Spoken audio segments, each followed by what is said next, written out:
President Trump's crypto czar, David Sachs, held a news conference earlier today laying out his plans for digital asset regulation and stablecoins. He also mentioned his team is looking into the feasibility of a Bitcoin reserve. Joining us now in an exclusive interview is David Sachs. He is President Trump's AI and crypto czar. And David, it's great to have you on Overtime. Welcome. Good to be here. So that's exactly where I want to start with you, and that is the fact that you did talk about the need for this clear regulatory framework. How quickly can you stand this up?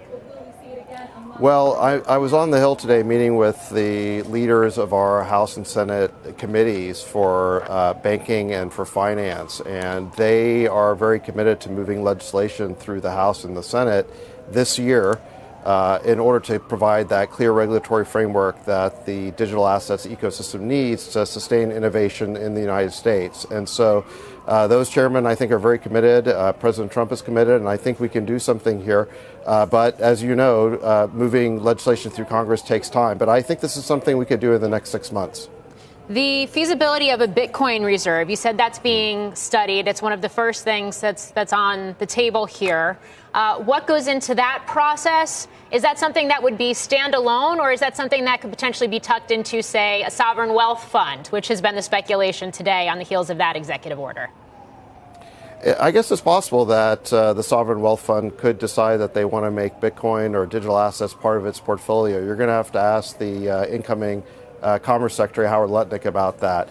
The item that President Trump asked our working group on digital assets to study is whether it's feasible to create either a Bitcoin reserve or some sort of digital asset stockpile. And so we're going to be looking at that question. We haven't committed yet to doing it, but it's one of the first things we're going to be looking at. Hey, David, good to see you. It's John Fort. So I want to zoom out for a moment. There's a huge opportunity here for you, for Silicon Valley, a number of entrepreneurs, investors who are in the Trump administration. I've heard from a number of people in Silicon Valley who are excited about what's possible. I also see a big risk in the sense that the scale of human impact in government is just different. We're seeing it in the reaction to some of what Elon Musk is doing initially. There's human impact domestically and globally. Is that in your mind at all? Because based on your success or not in these roles, it could affect perceptions of Silicon Valley for a generation or more. Well, I mean, you're getting a little bit outside my lane here, John, but if you're asking me what I think about what Elon's doing, I think it's terrific for the United States and for innovation and for Silicon Valley. We have a federal government right now that runs a $2 trillion deficit every year, and the country's almost $40 trillion in debt. And if you want to ask what is the biggest threat to American prosperity and to continued American leadership and innovation, you'd have to say it's our out-of-control deficit and debt.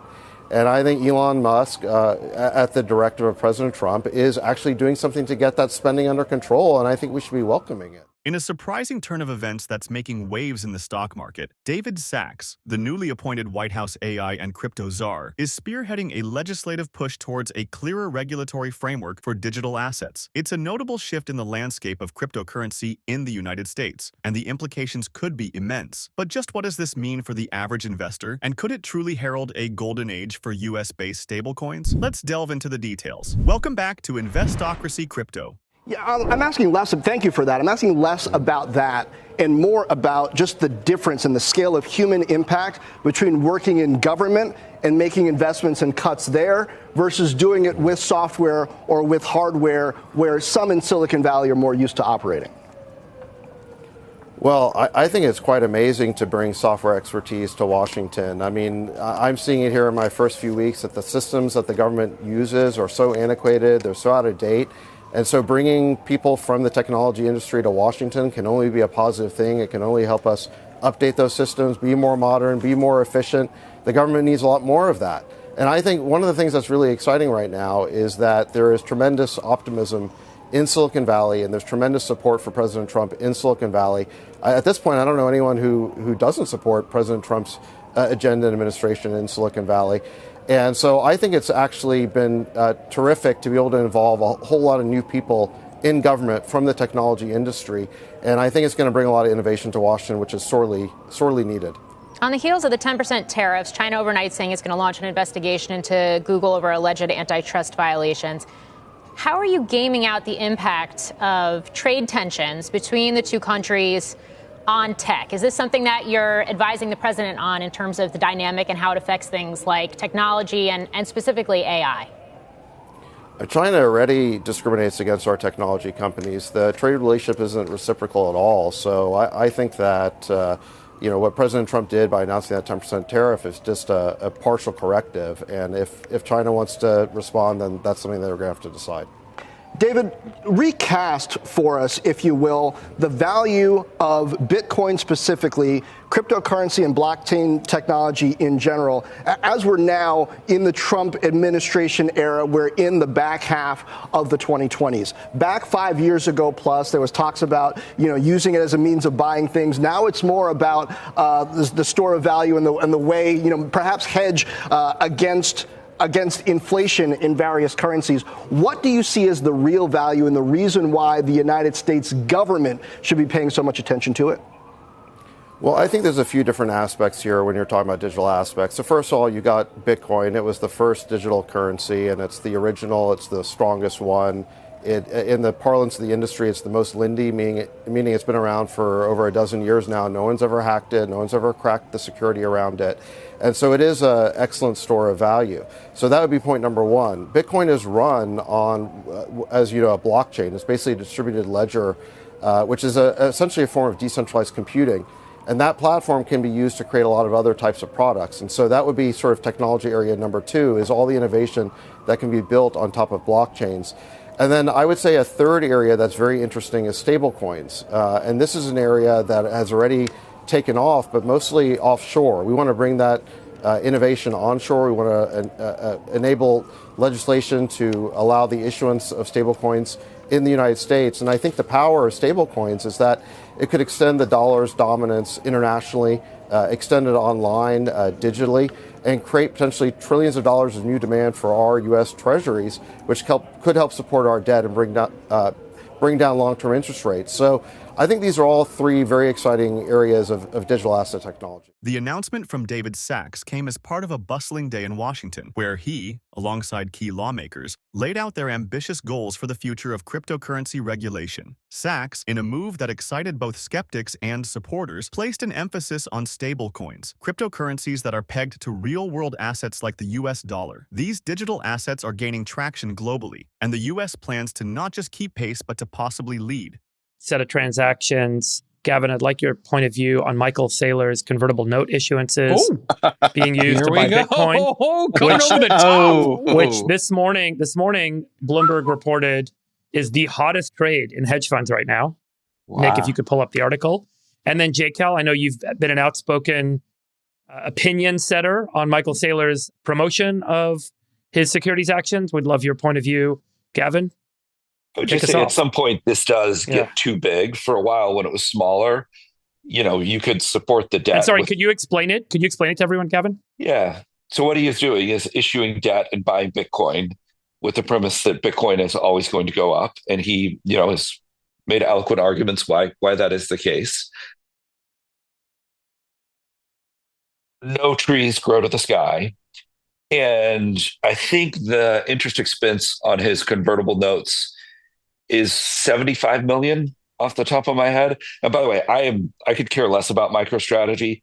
Like, I'm not close to it. I'm not involved. Yeah. I don't know any hedge funds who own it. No horse in the race. Yeah. I think a lot of hedge funds are short MicroStrategy, but I have no horse in the race.